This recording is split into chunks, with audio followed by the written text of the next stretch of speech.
I think that when I look at the goodness, I remember what Jesus said, love your neighbor as yourself. But we always focus on the neighbor part and we forget about ourselves, but we don't realize that we can't love our neighbor if we don't truly love ourselves.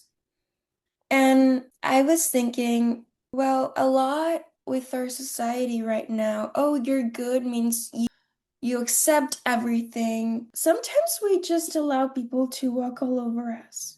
We don't Yes. really allow them to respect us. And so I think learning to say no and learning to say yes. As we walk with God, we have to let God guide us into what relationships should stay and what others should go. We cannot thrive in a toxic environment. Yes, We very true. need people that will build us up and encourage us and point us to God, and not people that are continue like gaslighting us or I don't know, just leading us the wrong way because at the end of the day, that is the fruit that we're going to sow in our lives. Bitterness, anger, rejection. So we have to sow and build up our lives as we build up other people's lives.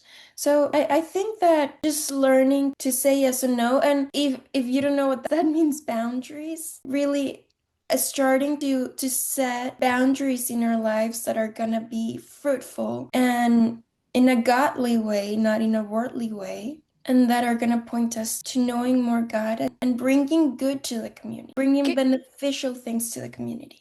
can you give an example of, and you can either make up an example or use something from your own life.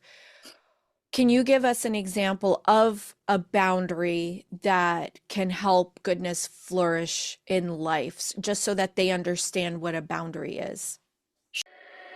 We're learning her image by knowing his heart.